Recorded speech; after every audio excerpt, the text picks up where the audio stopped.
Doamne, grijă de familia mea, e tot ce am mai scump, e viața mea. Ține-i pe toți sub paza ta mereu, să nu treacă prin niciun rău.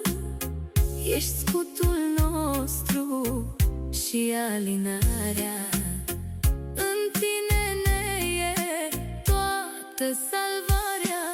Genunchii mi plec în noapte, cu credință și cu șoapte, că Tu ești singura cale să ne scap de supărare.